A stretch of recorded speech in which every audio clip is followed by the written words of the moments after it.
ನಮಸ್ಕಾರ. ರಿವ್ಯೂ ಚಾನಲ್ಗೆ ಸ್ವಾಗತ. ನಾನು ಸೌಖ್ಯ ಗಾಂವ್ಕರ್. ಚುನಾವಣಾ ಅಖಾಡ ಬಿಸಿ ಏರಿರೋ ಹೊತ್ತಲ್ಲಿ ರಾಹುಲ್ ಗಾಂಧಿಗೆ ಬಹುದೊಡ್ಡ ಪೆಟ್ಟೆ ಬಿತ್ತಲ್ಲ. ಮೋದಿ ಪ್ರಯೋಗ ಮಾಡಿದಂತಹ ಕಟ್ಟ ಕಡೆಯ ಅಸ್ತ್ರ ಕಾಂಗ್ರೆಸ್ ಅನ್ನ ಕಂಗಾಲು ಮಾಡಿದೆ ಅನ್ನೋದಕ್ಕೆ ಈಗ ವಿಡಿಯೋ ಸಾಕ್ಷಿಯೇ ಸಿಗ್ತಾ ಇದೆ. ದಿಢೀರ್ ಇಂಥ ಕ್ರಮಕ್ಕೆ ಮುಂದಾಗಿದ್ದು ಯಾಕೆ ಹಾಗಾದ್ರೆ? ಈಗ ಪಕ್ಷದೊಳಗಿನ ಮುತ್ಸದ್ದಿಗಳು ಹಾಗೆ ರಾಹುಲ್ ಗಾಂಧಿ ಅವರ ಬೆನ್ನಿಗೆ ನಿಂತಿದ್ದ ದೊಡ್ಡ ದೊಡ್ಡ ನಾಯಕರೇ ತಿರುಗಿ ಬಿದ್ದಿರುವಂತಹ ಸಂದರ್ಭ.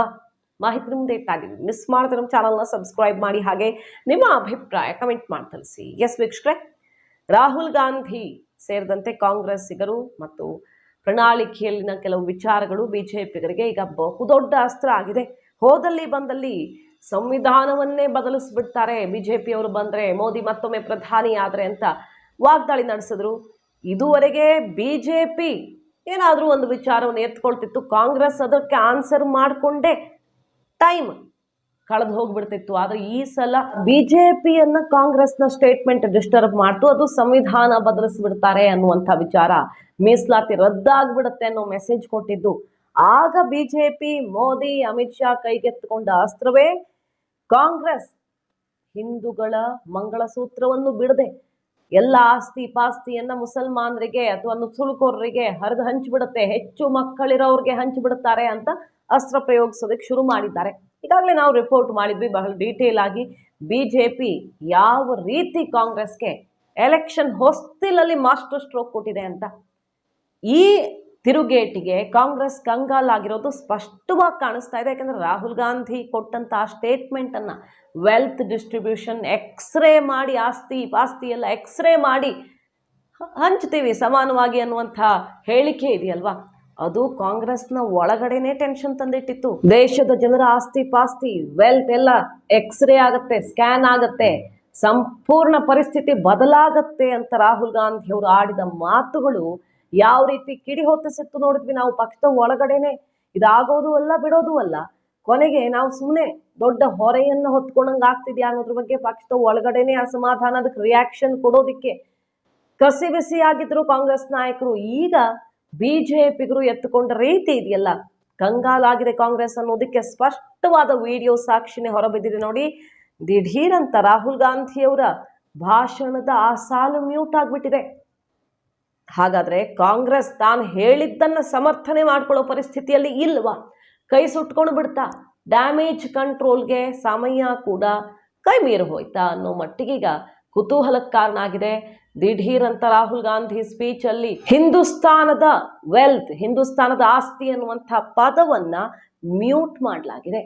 ಹಿಂದಿ ಭಾಷಣದ್ದು ಬೇರೆ ಬೇರೆ ಕಡೆ ಇರುವಂಥದ್ದೆಲ್ಲ ಕೆಲವು ಓಡಾಡ್ತಾ ಇದೆ ಹಾಗೆ, ಬಟ್ ಮೇನ್ ಆಗಿ ಹೆಚ್ಚು ಜನಕ್ಕೆ ರೀಚ್ ಆಗೋದು ಉತ್ತರ ಭಾರತದಲ್ಲಿ ಕನೆಕ್ಟ್ ಆಗುವಂಥ ಹಿಂದಿ ಭಾಗದಲ್ಲಿ ಅವರು ಆಡದಂಥ ಮಾತುಗಳು, ಟ್ರಾನ್ಸ್ಲೇಷನ್ ಅದು ಇದು ಕೆಲವೊಂದು ಓಡಾಡ್ತಿದೆ. ಬಿಟ್ರೆ ಅವರೇ ಮಾತಾಡಿದ್ದು ಹಿಂದೂಸ್ತಾನದ ಆಸ್ತಿ ಡಿಸ್ಟ್ರಿಬ್ಯೂಷನ್ ಮತ್ತೊಂದು ಅನ್ನೋ ಅರ್ಥದ ಪದ ಬಳಕೆ ಮಾಡಿದ್ರಲ್ವಾ.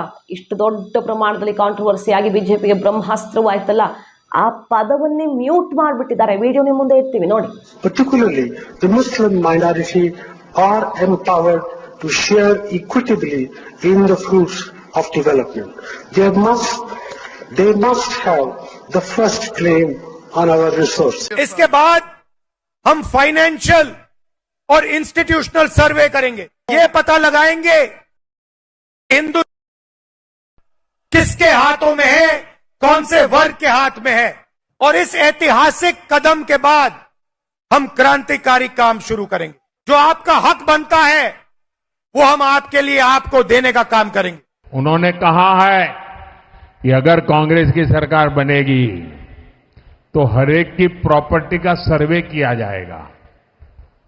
हमारी बहनों के पास सोना कितना है उसकी जांच की जाएगी, उसका हिसाब लगाया जाएगा. हमारे आदिवासी परिवारों में चांदी होती है, सिल्वर कितना है उसका हिसाब लगाया जाएगा. सरकारी मुलाजिमों के पास कितना जगह है, क्या है, पैसे कहाँ है, नौकरी कहाँ है, उसकी जांच की जाएगी. इतना ही नहीं, आगे क्या कहा है, ये जो गोल्ड है बहनों का और जो संपत्ति है ये सबको समान रूप से वितरित कर दी जाएगी. ಖರ್ಗೆ ಅವರು ಹೇಳ್ತಿದ್ದಾರೆ, ನಾವು ಎಲ್ಲಿ ಹೇಳಿದ್ದೀವಿ ವೆಲ್ತ್ ಡಿಸ್ಟ್ರಿಬ್ಯೂಷನ್ ಬಗ್ಗೆ ನಾವು ಮಾತಾಡಿಲ್ಲ ಅಂತ ಖರ್ಗೆ ಅವರು ಹೇಳ್ತಿದ್ದಾರೆ. ರಾಹುಲ್ ಗಾಂಧಿ ಅವರ ಭಾಷಣದಲ್ಲಿ ಆ ಪದವೇ ಮ್ಯೂಟ್. ಕಾಂಗ್ರೆಸ್ಗೆ ಈ ರೀತಿ ಉಸಿರು ಕಟ್ಟಿಸ್ತಾ ಇದೆ ಅವರೇ ಕೊಟ್ಟಂತ ಹೇಳಿಕೆ ಅನ್ನೋದಕ್ಕೆ ವಿಡಿಯೋ ಸಾಕ್ಷಿಯೇ ಸಿಕ್ಕಂತಾಗಿದೆ. ಬಿಜೆಪಿಗೆ ಭರ್ಜರಿಯಾಗಿ ಒಳ್ಳೆ ಅವಕಾಶ ಬೆಳ್ಳಿ ತಟ್ಟೆಯಲ್ಲಿ ಇಟ್ಟು ಕೊಟ್ಟಂಗಾಗಿದೆ. ಹಿಂದುತ್ವದ ಅಸ್ತ್ರವನ್ನ ಮತ್ತಷ್ಟು ಹರಿತಗೊಳಿಸ್ಕೊಂಡು ಬಿಟ್ಟಿದ್ದಾರೆ. ಹಳೆ ಗುಜರಾತ್ನ ಟೈಮ್ನ ಮೋದಿ ಮತ್ತೆ ನೋಡೋದಿಕ್ಕೆ ಸಿಗ್ತಿದ್ದಾರೆ. ಪ್ರಧಾನಿ ಆದ ಮೇಲೆ ಮೋದಿ ಅವರ ಬಾಯಲ್ಲಿ ಈ ರೀತಿಯ ಮಾತುಗಳೇ ಬಂದಿರಲಿಲ್ಲ. ಆದರೆ ಮೊಟ್ಟ ಮೊದಲ ಬಾರಿಗೆ ಈ ಎಲೆಕ್ಷನ್ ಹೊಸ್ತಿಲಲ್ಲಿ ನಿಮ್ಮ ಆಸ್ತಿಯನ್ನ ಕಿತ್ತು ಮುಸಲ್ಮಾನರಿಗೆ ಕೊಡ್ತಾರೆ ಅನ್ನೋ ಅರ್ಥದ ಮಾತುಗಳನ್ನ ಆಡಿದ್ದು. ಹೆಚ್ಚು ಮಕ್ಕಳಿರೋರ್ಗೆ ಹಂಚಿಬಿಡ್ತಾರೆ, ಹುಷಾರ್, ಜಾಗೃತವಾಗಿರಿ. ಹನುಮಾನ್ ಚಾಲೀಸ ಹೇಳಿದ್ರೂ ಕೂಡ ಕಷ್ಟ. ಕಾಂಗ್ರೆಸ್ನ ಈ ಕಾಲದಲ್ಲಿ ಕಾಂಗ್ರೆಸ್ನ ಆಶೀರ್ವಾದ ಇರೋದ್ರಿಂದಾಗಿ ಹನುಮಾನ್ ಚಾಲೀಸ ಹೇಳ್ಕೊಂಡು ಓಡಾಡೋದು ಹಿಂದೂಗಳಿಗೆ ಕಷ್ಟ ಆಗಿದೆ ಅನ್ನೋ ತನಕ ಅಟ್ಯಾಕ್ ಮಾಡಿದ್ದಾರೆ. ಹೋದಲ್ಲಿ ಬಂದಲ್ಲಿ 3-4 ದಿನಗಳಿಂದ ರಾಹುಲ್ ಗಾಂಧಿ ಮತ್ತು ಕಾಂಗ್ರೆಸ್ನ ಈ ವೆಲ್ತ್ ಡಿಸ್ಟ್ರಿಬ್ಯೂಷನ್, ಮುಸಲ್ಮಾನರಿಗೆ ನೀವು ಕಷ್ಟಪಟ್ಟು ದುಡಿದಂತಹ ಆಸ್ತಿಯನ್ನು ಹಂಚಿಬಿಡ್ತಾರೆ ಅನ್ನುವಂಥ ಹೇಳಿಕೆ ಇದೆಯಲ್ಲ, ಪ್ರತಿಧ್ವನಿಸ್ತಾನೇ ಇದೆ. ಹಳೇ ಮೋದಿ ಮತ್ತೆ ಕಾಣಸಿಗ್ತಿದ್ದಾರೆ. ಅದು ಕಾಂಗ್ರೆಸ್ಗೆ ಯಾವ ರೀತಿ ಟೆನ್ಷನ್ ತಂದಿಟ್ಟಿದೆ ಅನ್ನೋದಕ್ಕೆ ಬೆಸ್ಟ್ ಎಕ್ಸಾಂಪಲ್ ಕಾಣಿಸ್ತಾ ಇದೆ. ಇದು ಅಸಂಬದ್ಧ, ಅಸಂವಿಧಾನಿಕ, ಸಾಧ್ಯವೇ ಇಲ್ಲದನ್ನ ಏನೋ ಮಾಡೋದಕ್ಕೆ ಹೋಗಿ ಮೈ ಪರಚಿಕೊಂಡಿದೆ ಕಾಂಗ್ರೆಸ್ ಅಂತ ರಾಹುಲ್ ಗಾಂಧಿ ಬೆನ್ನಿಗೆ ನಿಂತವರೇ, ಅವರ ಪರವಾಗಿ ಬ್ಯಾಟ್ ಬೀಸ್ತಿದ್ದವರೇ ಈಗ ಕಿಡಿಕಾರ್ತಿದ್ದಾರೆ, ಖಂಡಿಸ್ತಾ ಇದ್ದಾರೆ. ಕಾಂಗ್ರೆಸ್ಗೆ ಕಸಿ ಬಿಸಿ ಆಗಿದೆ ರಾಹುಲ್ ಗಾಂಧಿ ಅವರ ಈ ನಡೆ. ಕಸಿ ಬಿಸಿ ಅಷ್ಟೇ ಅಲ್ಲ, ಪಕ್ಷಕ್ಕೇನೆ ಬಹಳ ಕಾಸ್ಟ್ಲಿ ಆಗಿದೆ. ಯಾಕಂದ್ರೆ ಬೇರೆ ಬೇರೆ ವಿಚಾರಗಳು ಗಮನ ಸೆಳೀತಾ ಇದ್ವು. ಇತ್ತೀಚೆಗೆ ಕಾಂಗ್ರೆಸ್ ಸಂವಿಧಾನದ ಅಸ್ತ್ರವನ್ನು ಬಿಜೆಪಿಯ ವಿರುದ್ಧ ಬಿಟ್ಟ ಮೇಲೆ ಬಿಜೆಪಿಗೆ ಟೆನ್ಷನ್ ಆಗಿತ್ತು. ಆದರೆ ಎಲ್ಲ ಹೊಳೆಯಲ್ಲಿ ಹುಣಸೆ ಹಣ್ಣು ಅನ್ನೋ ಥರ ಈಗ ಬಿಜೆಪಿ ಎತ್ತುಕೊಂಡಿರುವ ಅಸ್ತ್ರ ಕಾಂಗ್ರೆಸ್ಗೆ ಮಾಸ್ಟರ್ ಸ್ಟ್ರೋಕ್ ಅನ್ನ ಕೊಟ್ಟಿರೋದು. ನೋಡಿ, ಯೋಗಿ ಆದಿತ್ಯನಾಥ್ ಅವರು, ಮೋದಿ ಬೆನ್ನಲ್ಲೇ ಯೋಗಿ ಆದಿತ್ಯನಾಥ್ ಅವರು ಯಾವ ರೀತಿ ಗುಡುಗಿದ್ದಾರೆ ಅಂತ. ಶರಿಯಾ ಲಾವನ್ನ ಇಂಪ್ಲಿಮೆಂಟ್ ಮಾಡೋದಿಕ್ಕೆ ಹೊರಟಿದೆ ದೇಶದಲ್ಲಿ ಕಾಂಗ್ರೆಸ್ ಅಧಿಕಾರಕ್ಕೆ ಬಂದ್ರೆ. ಪ್ರಣಾಳಿಕೆಯಲ್ಲಿರೋ ವಿಚಾರ, ಅವ್ರೇನು ಹೊಸದು ಹೇಳ್ತಿಲ್ಲ, ಪ್ರಣಾಳಿಕೆಯಲ್ಲಿ ಹೇಳ್ಕೊಂಡಿದ್ದಾರೆ, ನಾವು ಅಧಿಕಾರಕ್ಕೆ ಬಂದರೆ ಶರಿಯಾ ಲಾಗ್ ಏನೂ ಸಮಸ್ಯೆ ಆಗದಂಗೆ ನೋಡ್ಕೋತೀವಿ, ಒಳ್ಳೆ ರೀತಿಯಲ್ಲಿ ಇಂಪ್ಲಿಮೆಂಟ್ ಮಾಡ್ತೀವಿ ಅಂತ. ಯೋಗಿ ಆದಿತ್ಯನಾಥ್ ಇದನ್ನೇ ಗುಡುಗಿರೋದು. ಉಲ್ಟಾ ದಿಕ್ಕಲ್ಲಿ ಚಲಿಸ್ತಾ ಇದ್ದಾರೆ ಇವರು. ಇಡೀ ಜಗತ್ತೇ ಒಂದು ದಿಕ್ಕಲ್ಲಿ ಹೋಗ್ತಾ ಇದ್ದಾರೆ. ಬಹುತೇಕ ಮುಂದುವರೆದ ರಾಷ್ಟ್ರಗಳಲ್ಲಿ ಈಗಾಗಲೇ UCC ಇದೆ. ಭಾರತದಲ್ಲಿ ಏಕರೂಪ ನಾಗರಿಕ ಸಂಹಿತೆ, ಇಡೀ ದೇಶದ ಕಾನೂನು, ನೆಲದ ಕಾನೂನು ಎಲ್ಲರಿಗೂ ಒಂದೇ, ಜಾತಿ ಧರ್ಮ ಅನ್ನೋದಲ್ಲ ಅಂತ ಮಾಡೋದಿಕ್ಕೆ ಹೊರಟಿದ್ರೆ ನಾವು ಶರಿಯಾ ಲಾವನ್ನು ಇಂಪ್ಲಿಮೆಂಟ್ ಮಾಡ್ತೀವಿ ಅಂತ ಪ್ರಣಾಳಿಕೆಯಲ್ಲಿ ಹೇಳ್ಕೊಳ್ಳುವಂಥ ಇವರ ಮನಸ್ಥಿತಿ ದೇಶವನ್ನು ಮತ್ಯಾವ ಕಾಲಕ್ಕೆ ತಗೊಂಡು ಹೋಗೋದಕ್ಕೆ ಹೊರಟಿದ್ದಾರೆ ಅಂತ ಗುಡುತ್ತಾ ಇರೋದು. ಮತ್ತು ಆಸ್ತಿಯನ್ನು ಹರಿದು ಹಂಚ್ತಾರೆ, ದೇಶವನ್ನೂ ಕೂಡ ವಿಭಜಿಸೋದಿಕ್ಕೆ ಹೊರಟಿದ್ದಾರೆ. ಇಂಥವರ ಕೈಯಲ್ಲಿ ದೇಶ ಕೊಡ್ತೀರಾ ಅಂತ ಅಬ್ಬರಿಸ್ತಾ ಇದ್ದಾರೆ. ಇತಿಹಾಸದ ಹಲವು ವಿಚಾರಗಳನ್ನು ತೆಗಿತಿದ್ದಾರೆ. ಹೌದು, ಇವರು ವೆಲ್ತ್ ಡಿಸ್ಟ್ರಿಬ್ಯೂಷನ್ ಮಾಡೋರೆ ಅನ್ನೋದಕ್ಕೆ ನಮ್ಮ ಕಾಶ್ಮೀರವನ್ನ ಈ ಪರಿಸ್ಥಿತಿಗೆ ತಂದಿಟ್ಟಿರೋದೇ ಸಾಕ್ಷಿ.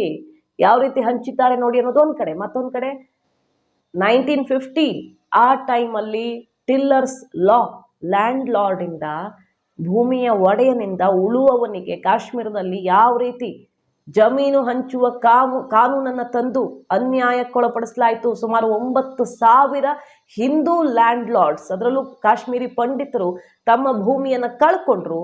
ಅಲ್ಲಿ ಉಳುವವನು ಅಂತ ಇದ್ದ ವ್ಯಕ್ತಿ ಮುಸಲ್ಮಾನ್ ಆಗ್ತಿದ್ದ, ಲ್ಯಾಂಡ್ ಲಾರ್ಡು ಹಿಂದೂ ಆಗಿರ್ತಿದ್ದ. ಸೊ ಹಿಂದುವಿನಿಂದ ಕಸಿದು ಸುಮಾರು 1.5 ಲಕ್ಷ ಟಿಲ್ಲರ್ಸ್ಗೆ, ಉಳುವವರಿಗೆ ಭೂಮಿಯನ್ನು ಹಂಚಿದ್ರು. ಆ ಮೂಲಕ ಭೂಮಿಯನ್ನು ಕಸಿದುಕೊಳ್ಳಲಾಯಿತು ಹಿಂದೂಗಳಿಂದ.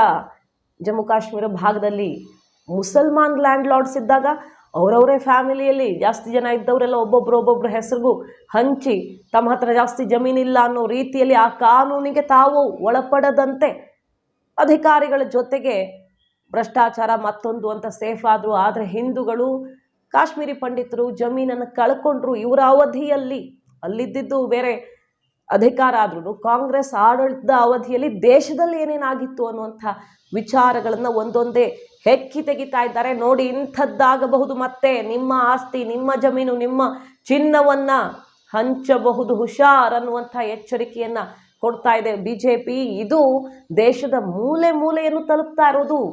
ಆತಂಕ, ಆಘಾತಕಾರಿ ವಿಚಾರ, ಇಂಥದ್ದೇನಾದ್ರೂ ಆಗ್ಬಿಟ್ರೆ ಅನ್ನುವಂಥ ಚರ್ಚೆ ಈಗ ಕಿಡಿ ಹೊತ್ತಿಸಿದೆ ಸೋಷಿಯಲ್ ಮೀಡಿಯಾ ಮತ್ತು ದೇಶವ್ಯಾಪಿ. ಸೊ ಕಾಂಗ್ರೆಸ್ಗೆ ಇದು ಎಷ್ಟು ಟೆನ್ಷನ್ ಆಗಿದೆ ಅಂದರೆ ಪದವನ್ನೇ ಮ್ಯೂಟ್ ಮಾಡದೆ ಸಾಕಿರೋದು. ಮಾಹಿತಿ ನಿಮ್ಗೆ ಇಷ್ಟ ಆಗಿದ್ರೆ ಮಿಸ್ ಮಾಡಿದ್ರೆ ನಮ್ಮ ಚಾನಲ್ನ ಸಬ್ಸ್ಕ್ರೈಬ್ ಮಾಡಿ, ಹಾಗೆ ನಿಮ್ಮ ಅಭಿಪ್ರಾಯ ಕಮೆಂಟ್ ಮಾಡಿ ತಿಳಿಸಿ. Thank you.